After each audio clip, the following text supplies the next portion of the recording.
오늘 본문에는 우리에게 익숙한 표현이 등장하는데요. 사도 바울이 자신의 그 약함을 이야기하면서 자신의 육체에 가시가 박혀 있다, 이런 표현을 사용합니다. 오늘은 이 육체의 가시가 어떤 의미인지에 대해서 좀 자세하게 살펴보도록 하겠습니다. 원어를 보면 두 가지로 해석이 됩니다. 육체 안에라고 해석이 될 수도 있고요. 육체에 대하여라고 해석이 될 수도 있어요. 자, 두 가지 경우를 다 한번 살펴봅시다. 육체 안에라고 해석할 경우에 이건 무슨 뜻일까요? 말 그대로 그 육체 안에 실질적으로 어떤 가시가 박혀 있었다는 거예요. 그래서 학자들은 뭐라고 추정하느냐, 여러 가지 추정이 있습니다만 사도 바울에게 고질병이 있었다, 난치병이 있었다, 이렇게 이야기를 합니다. 계속해서 그 사람을 괴롭히는 그 육체에 어떤 약함, 병이 있었다는 거죠.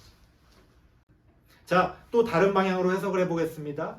육체에 대한, 이렇게 해석을 하면 의미가 또 이게 좀 달라집니다. 우리가 흔히 성경에서 육체라고 할 때, 그 육체에 대한 어떤 것이라고 할 때 의미는 영적으로 봤을 때 이런 거예요. 어떤 죄된 본성, 나의 어떤 죄를 벗어나지 못하는 나의 어떤 마음, 나의 생각, 나의 습관, 나의 고집, 나의 성품, 이런 것들을 이야기하는 거. 그러니까 사도 바울이 육신적으로는 그냥 보통 사람하고 똑같았을지 모르겠지만 그 사도 바울의 마음에 어떤 육체와 관련된 죄된 본성이 있었다는 거. 그러니까 우리가 이제 예수 믿고 나서도, 거듭나고 나서도 안 바뀌는 게 있어요. 예를 들어서 내가 막 성질을 내는 사람이야. 예수 믿으면 그 성질이 없어져야 될 것 같은데 안 없어지는 거예요. 내 마음에 어떤 욕심과 욕망이 있을 때 내가 예수를 믿고 나면 그게 사라져야 될 것 같은데 그게 안 사라지는 거예요. 계속 나를 괴롭히는 거예요. 사도 바울에게도 그런 어떤 죄된 본성이 남아 있었다는 거예요. 어느 쪽으로 해석하든 중요한 건 뭐예요? 사도 바울에게는 그 사도 바울을 고통스럽게 하는 육체의 가시가 있었다는 거예요. 그 가시가 얼마나 고통스러웠던지 사도 바울은 그 가시를 없애달라고 하나님께 간절히 기도했습니다. 8절 말씀 한번 볼까요? 고린도후서 12장 8절입니다.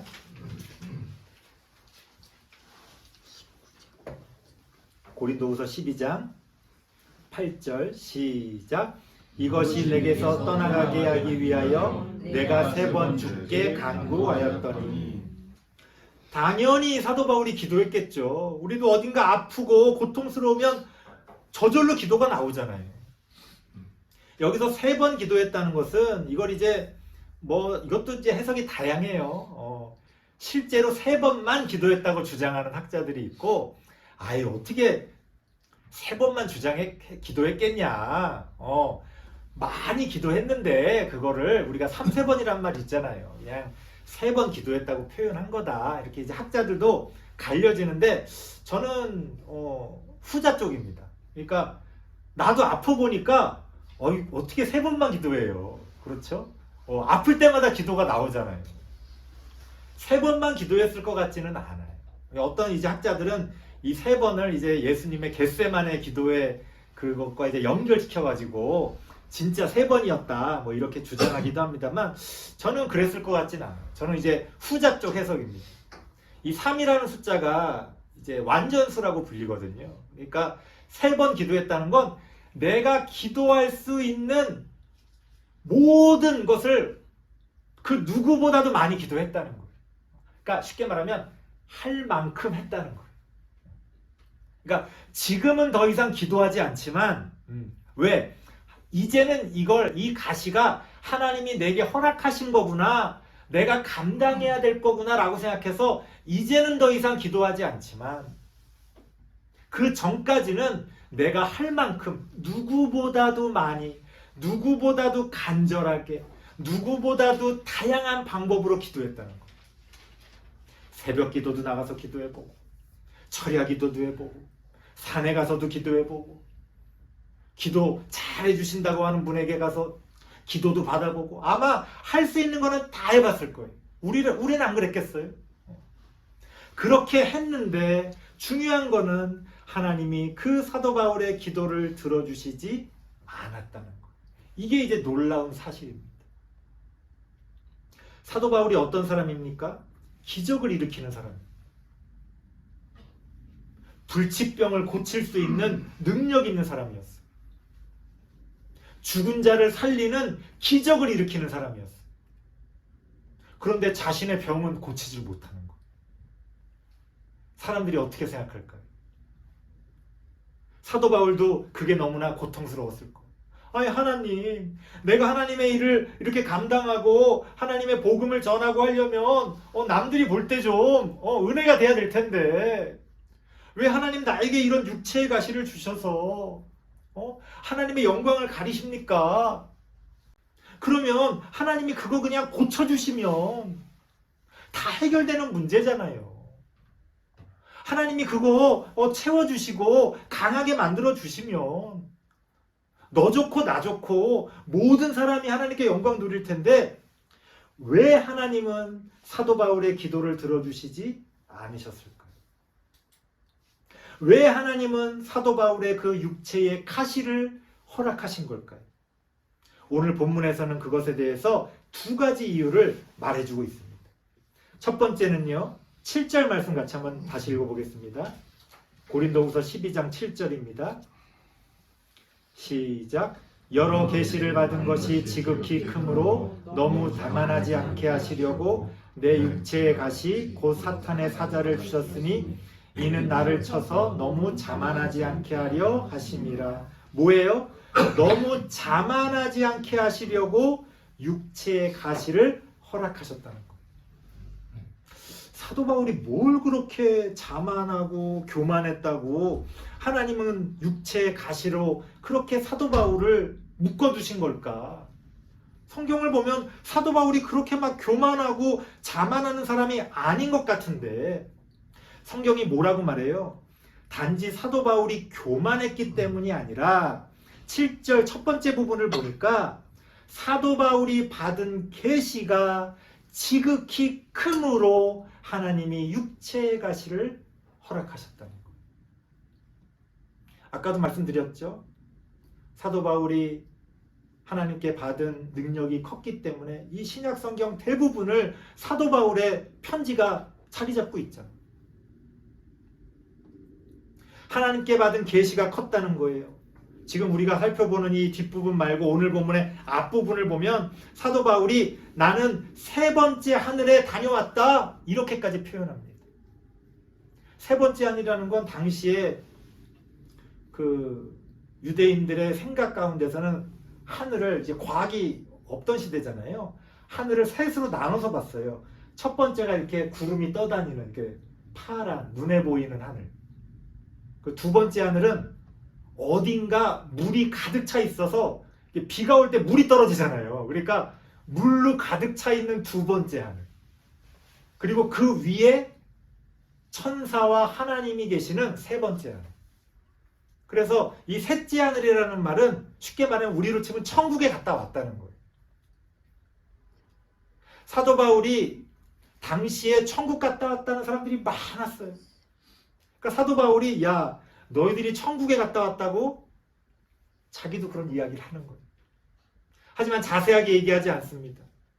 그건 말로 표현할 수 없다고 이야기합니다. 하지만 사도 바울도 남만큼 그 누구보다도 너희가 환상을 봤냐? 나도 더 큰 환상을 봤다. 너희가 천국에 갔다 왔냐? 나도 갔다 왔다. 너희가 말하는 그런 어떤 무슨 인간적인 그런 어떤 천국, 무슨 보석이 쫙 깔려 있고 뭐 그냥 으리으리한 왕궁 같은 그런 천국이 아니라 말로 표현할 수 없는 그런 천국을 다녀왔다고 사도 바울은 이야기하고 있는 겁니다. 사도 바울이 받은 계시가 그렇게 컸다는 거예요. 만약에 사도 바울이 간증을 하고 다니고 당시에 또 뭐 오늘날에도 사람들 앞에서 자랑하듯이 간증하는 그런 내용들, 사도 바울도 얼마든지 그렇게 할 수 있는 사람이었어요. 하지만 그렇게 하지 않았습니다. 아니, 그렇게 하지 못했다는 거예요. 왜? 육체의 가시 때문이죠. 아마 육체의 가시가 없었다면 사도 바울은 자기도 모르게 교만하고 자만했을 것 같아요. 그러한 심성이 사도 바울이 우리보다 더 교만했기 때문이 아니라 우리 인간에게는 누구나 그런 마음이 있다는 거예요. 내가 하는 일마다 막 뭔가 잘 돼 보세요. 그러면 내가 잘난 줄 알죠. 누구나 그렇게 생각해. 우리가 차를 살 때 보통 이제 얼마나 그 차가 잘 달리느냐, 남자들은 잘 알아요.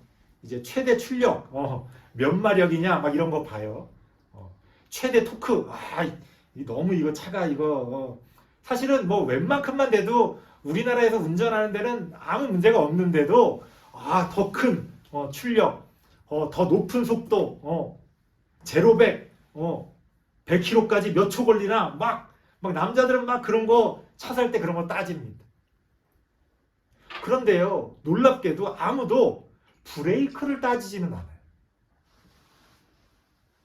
차가 얼마나 빠르게, 얼마나 강하게 달릴 수 있느냐, 그것만큼 중요한 게 뭐예요? 얼마나 잘 멈출 수 있느냐죠. 잘 달리기만 하고 멈출 줄 모르면 큰일 나는 거예요.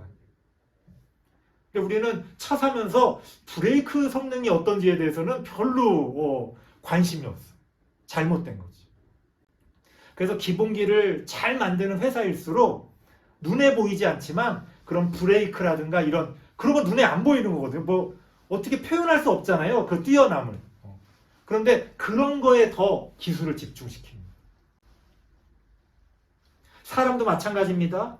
하나님이 은혜를 주실수록, 하나님의 은혜를 바랄수록 어떻게 보면 그 은혜만큼 브레이크가 필요한 거예요. 여러분에게 어떤 연약함이 있고 여러분에게도 어떤 사도 바울과 같은 육체의 가시가 있다면 그렇게 생각해 보세요. 하나님이 나에게 주신 은혜가, 하나님이 나에게 주신 어떤 계시가, 하나님이 나에게 주신 어떤 것 복이 너무 크기 때문에 하나님이 나에게 이런 가시를 허락하신 게 아닐까? 그렇게 생각해 볼 수 있죠. 그 육체의 가시가 사도 바울에게는 브레이크가 되었다는 겁니다. 또 하나, 하나님이 사도 바울의 기도를 들어주시지 않은 두 번째 이유는요, 이미 받은 은혜가 충분했기 때문입니다. 9절 말씀 같이 한번 읽어보겠습니다. 고린도후서 12장 9절입니다.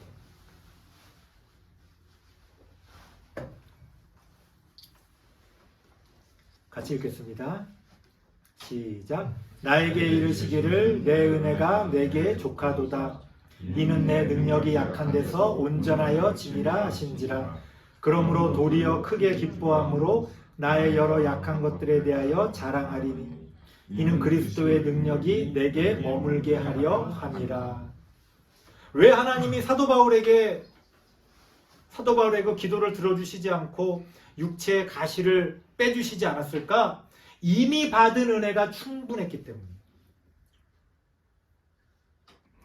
이럴 수 있잖아요. 우리가 하나님께 기도할 때 그런 거 있어요. 하나님, 이번만 나 도와주세요. 하나님, 이것만 나 도와주세요. 그럴 때 있어요. 하나님이 그걸 도와주시고 나면 또 생각이 달라져. 그 순간에는 정말 그 문제만 해결되면 하나님 나 살려만 주세요. 그러면 하나님이 살려만 주면 행복할 것 같잖아요. 살려주고 나면 또 어때요? 그럼 또 건강하기도 해야 되고 살려주고 나면 또 바라는 게 많아져요. 사도 바울의 육체의 가시가 뭐였는지 우리는 알 수 없지만 언뜻 생각하면 우리가 생각할 때 그것만 없으면, 아마 그전에도 하나님이 여러 가시를 빼주시지 않았을까? 이미 사도 바울의 기도를 많이 들어주시지 않았을까? 우리에게 가시는 끝이 없죠. 이 문제 해결하면 저 문제, 저거 해결하면 또 다른 거. 하나님은 뭐라고 말씀하시느냐?